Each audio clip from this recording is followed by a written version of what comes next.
Tech journeys, bold ideas, and iconic leaders. Welcome to the Indian Tech Icon Spotlight. I'm Sheetalohal Acharya, and let's welcome our guest, Mr. Deepinder Singh, who is a strategic leader shaping success stories through automation and customer engagement. Hi, Deepinder. Welcome to our show, and it's truly a pleasure to have you with us today. Thanks, Sheetal. Thanks so much for coming. So, Deepinder, let's begin with your career journey. We would like to know more about how your career started from your very first role to your current role. Definitely. So I graduated in 2007 from Indraprastha University in Delhi. From 2007, I did join a company called PTPO Testing as a software engineer for 2 years. During that time, I realized that I'm not ready to become a software engineer. In fact, on day one when I joined, the account manager who was managing that account that was given to me, he left the account. So the whole sales role came to me, and I started going into sales, and I loved that sales job. From there, I worked for 2 years, mostly in the software engineering and doing part-time sales. At that time, I realized that it is time to do an MBA. So I did my MBA from Ford School of Management in sales and marketing. In 2011, then I joined Wipro as a sales account executive for a couple of government large accounts in Delhi. So I worked there for almost 3 years, then moved to Wipro in Bangalore. Worked there for a year, working with some of the key defense accounts. And from there, I joined a company called Newgen Software. It's into automation workflow management back in Delhi. So from 2014 to 2018, I worked with Newgen, wherein I worked as a software engineer, alliance manager, and country manager for different geographies across Middle East, Africa, Southeast Asia, and parts of Europe. And that time, we got our first baby. So at that time, me and my wife realized that it is high time that we should settle somewhere. So we applied for permanent residency to Canada in 2017. So we moved to Canada in 2018. So first 6-7 months, I was in Toronto trying to find my first job. Couldn't find. It was very difficult as a immigrant to find a first job. So I got my first job with DXC. It's a software SI company. So we moved to Winnipeg for a year. So after there, so another company, Pega, they approached me. They had a role in Calgary. So they hired me to work as a Western Canadian leader for Pega in 2019. So we moved to Calgary in 2019. That was the first time we saw these beautiful mountains. And we as a family, we decided, this is the place that we want to settle down. So then I worked with Pega for almost 4 years. Then I moved to KPMG for almost year and a half. Then I realized that, even though I loved working with KPMG, I realized that my heart lies with Pega and a product company. So I moved back last year. Thanks for sharing that wonderful journey with us, Deepinder. Now, you mentioned you have been traveling to different countries. So how has that experience shaped your way of working, especially in sales, in tech sales? Yeah, thanks for asking. So I would say one thing which is common denominator across all clients, across all geographies, that everyone is looking for a trust. If they are able to trust the salesperson or an account executive, and they think that you are working as an advisor for them, rather than just selling and then going away, then they would trust you and they would give business to you. Because at the end of the day, they're also trying to build business for their company they are working for. So unless or until they cannot trust you, they will not hire you, or they will not hire your services. So the first and foremost thing, you have to build the rapport. You have to understand the customer, understand their culture. Definitely different geographies has different cultures, and they have some local news you need to know, local events which are happening. So you need to get associated with them. So yeah, I would say, at the end of the day, everyone is looking that, can they rely upon the salesperson they give business to? Would this salesperson pick up your call after they have sold a solution to you? Yeah, thanks for sharing that with us, Deepinder. That's a great perspective. How do you see, being into tech sales, how do you see the tech sales has evolved all these years, given like we have, the technology landscape is evolving every day? Right. Definitely some things have changed for obviously nowadays many a times there is not much option to go and meet the clients and do the presentation to a larger audience. Those times are gone. Most of those times are gone, that you go into a conference room, there are 20 people sitting there understanding what you do. That has definitely changed to a Zoom meeting or a Teams meeting. But one thing has not changed in last 2 decades is that meeting customer one-on-one, understanding their requirements, doing discovery call, doing operational walkthrough, their existing products they have, their existing solutions they have, their existing challenges they have. That remains same. Unless or until you meet the customer, you understand their challenges, you understand their perspective. That thing has not changed. But yes, definitely those large presentations, They're gone. large audience, that has gone. I still remember my first sales job when I just entered into a room. I thought there would be like 5 people or 6 people. There were like 35 people in the room, and that was my day one of the job, and I had to give the presentation. That was tough, but after that presentation, I knew all 35 of them. They knew about me. I could call them after the session that now let's talk about next steps. That thing has challenged salespeople nowadays, because you are not meeting customer face to face, getting to know them. It's difficult, but on the other side, tools like LinkedIn, social media is all there. Customers are there now. Right.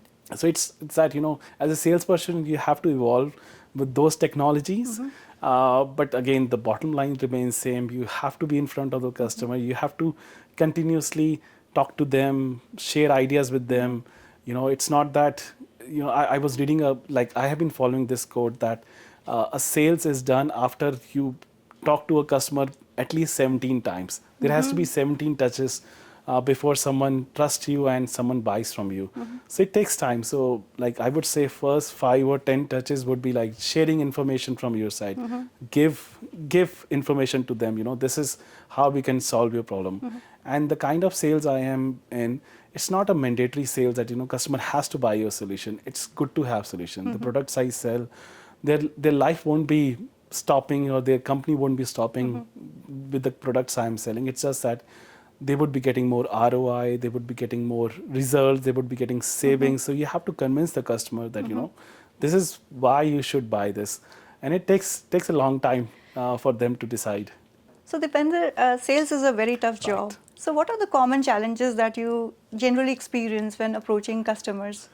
I would say the first and foremost is that their experience with other salespeople has not been generally good, because many a times customer realize that salespeople are just there for selling their product, and they will not pick up your call, they will not reply to your emails once the sale is done.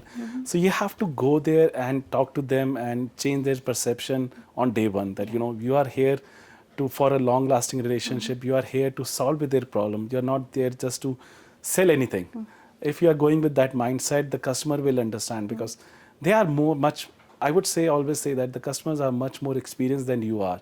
They have seen hundreds of salespeople. They have seen thousands of emails per day. One customer I was talking to, he says that he receives at least 100 emails from different sales organizations every day, different product companies selling same thing. For example, nowadays, everyone is talking about AI. There is no differentiation between what X company is selling, what Y company is selling. Their language is same. But the only thing which is different is if you are coming with a point of view, if you are coming with a reference, you are coming with the discovery, then you are telling the customer that we have understood your business, and I'm not here to waste your time. I'm taking just 10 minutes of your time. This is my sales pitch, and this is my homework. So that's a tough that cutting the first barrier is difficult. And second thing is, nowadays so many things are virtual. You cannot see what customer emotions are. They might not be on camera, so you can't understand that is he or she liking what you are saying, or is not resolving their queries. The other thing is, because everyone is approaching them on maybe social media or LinkedIn, or no one is picking up the call and calling them, that that thing is missing. And trust me, if I'm calling a customer, rather than sending an email, the chances of picking up the phone and talking to me is much higher, because no one is picking up the call. It's so dreadful that I would be rejected. So that fear of rejection is very high in sales. So if you are able to overcome that, then you are able to do that. And last and not the least, I would say, unless or until you don't love your sales job, it's difficult to do. If you love your job, and if you think that there are positives, you are meeting new customers every day, only then it is okay. Otherwise, if someone forces this on someone that you have to do sales, you have to go and do presentation, it's tough. So I would say, if it is your passion, then it is you love your job. Deepinder, do you have any stories to share with us where you have faced typical challenges, like something that still when you recall, that story still is alive with you? Right. Yeah, there are a few. One, I would share a story, especially when in my first role during Wipro time. Most of my clients were public sector, and it was tough to work with them. I was just 25 years old, and that was my first sales job, and that account had around 5,000 resources of that company, Wow. Wipro. It was tough to manage. I still remember on day one, I received a call from one of the resources in that account that they have been kidnapped because they were serving in some remote areas in India. Oh. So I had to resolve that. The next day, I got a call from a customer that one of your resources has slapped one of the customer. So I had to resolve that. So it was tough to manage those accounts. I still remember going to one of the clients in that account, and he was so upset with the kind of work that we have done in the past. He didn't want to talk to me. So he said, you stand outside my room and talk to me. So that room was at least as long as this room, and I was standing outside the room and talking to him in a very loud pitch, and everyone was like, why he's talking like this? Because he didn't allow me to enter into his room. And that went on for 4, 5, 6 weeks. And towards the end, he decided, now I can trust Deepinder. I still remember during my second stint, one of my customer, they sometimes take advantage of you also. So he said, would you like to, can you pick me up from my home? Can you drop me up to my home? Can you pick my kids from daycare? So yeah, that was part of the job. So, slowly I realized that you have to say no on day one. That you're there to sell your company products and services. You are not there personal assistant. So those lessons are learned good. Actually, my first sales job, I would not say a job. My first sales was done when I was in college. It was during the time that I had to get some pocket money, so I started selling sunglasses at Palika Bazaar. If you know that, it's in Connaught Place. So that was kind of my first stint of selling something. So at that time, I didn't know that I'm doing sales, but it was now I look back, I think that that was sales. And the way I overcome is I could identify that if a girl and boy are coming together, chances of the boy buying sunglasses for me were higher because he had to impress his girlfriend. And on the other side, if a group of boys are coming, there's a less chance that they would give full money to me.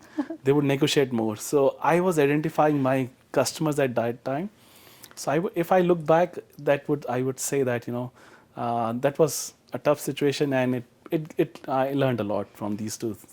Yeah, I would say, being a sales guy is definitely a tough job. And given you mentioned about lessons learned. Right. So how do you see yourself getting evolved as a better sales leader over all these years?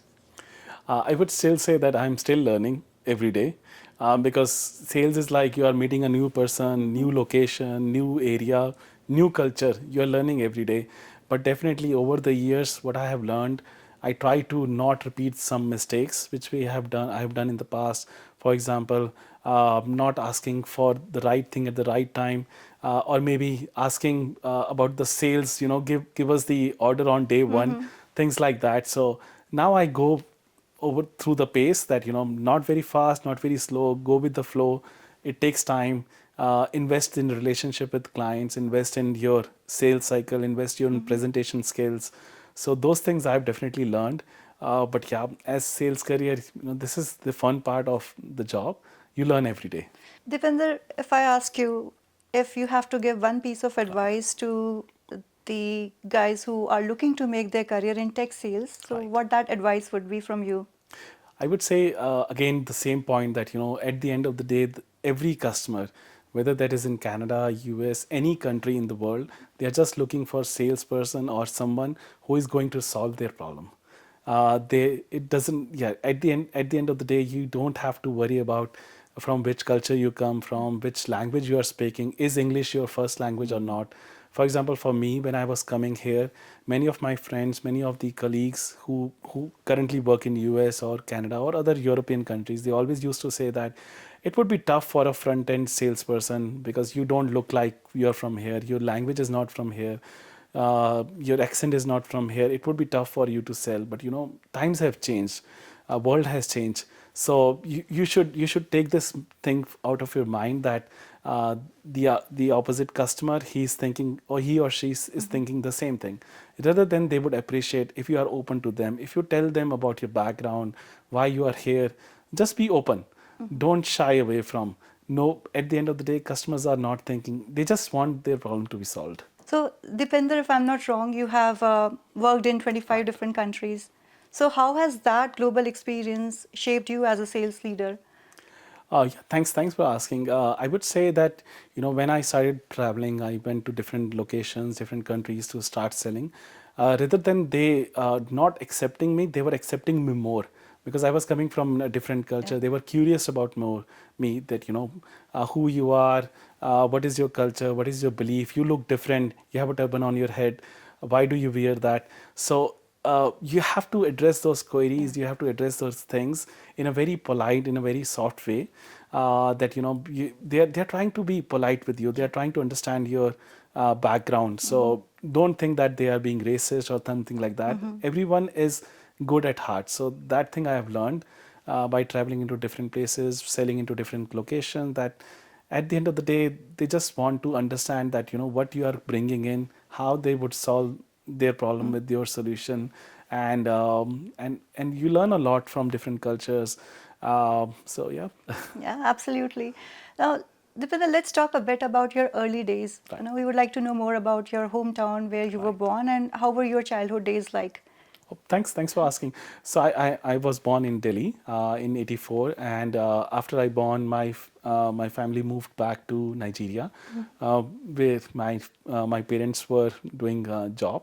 So I would say my first 4 years of my childhood was spent in Nigeria, Okay. and then after there we moved back to India in 1988.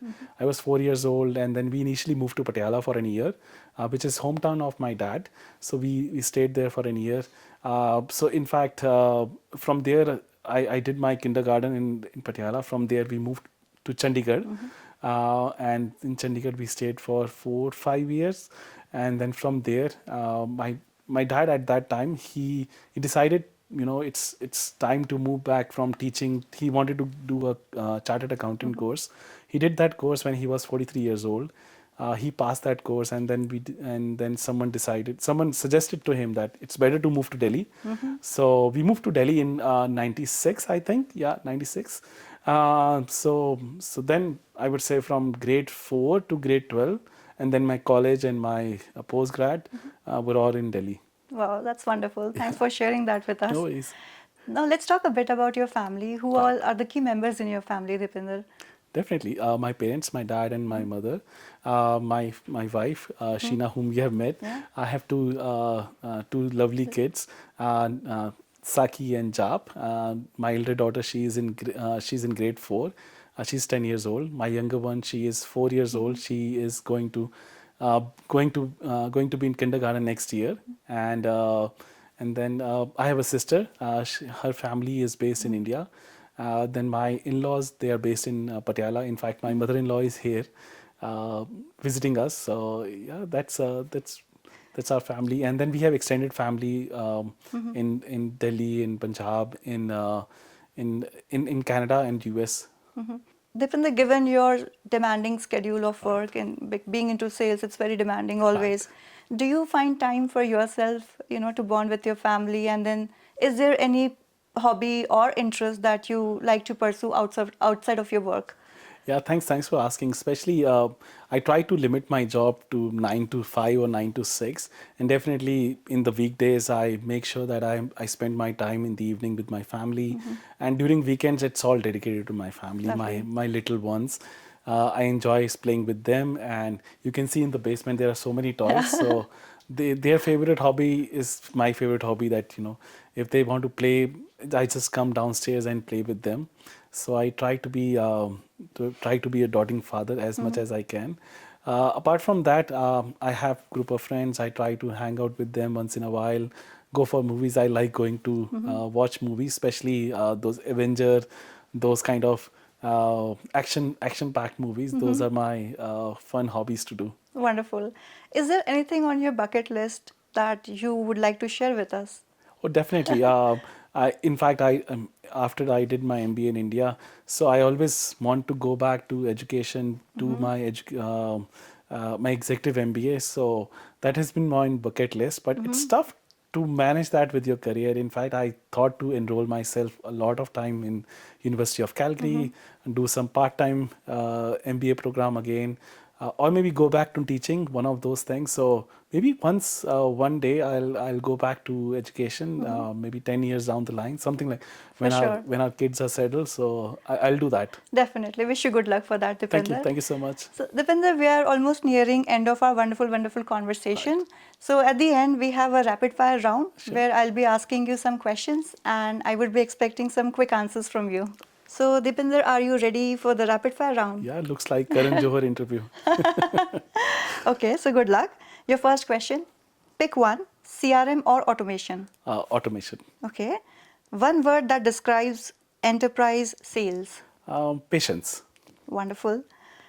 Pitch or partnership? Partnership. Good answer. You win a mega deal. What song plays in your head? Chakte. Perfect. What's your go-to comfort food? Chole bhature. Nice. In fact, we have chole bhature today. Oh. Lovely. If you could instantly master one hobby, what would it be? Uh, Presentation skills. Wonderful. Favorite movie or TV show of all time? I would again say Chakte. Yeah, that's a lovely movie. I love that I like movie. that as well. And with that, we come to an end of our rapid fire round. Thank you. And Deepinder, thank you so much for sharing your wonderful journey and valuable insights with us. And it's been truly a pleasure to have you on our show today. And we wish you continued success. Thank you, Sheetal. Thank you so much for coming. Thank you.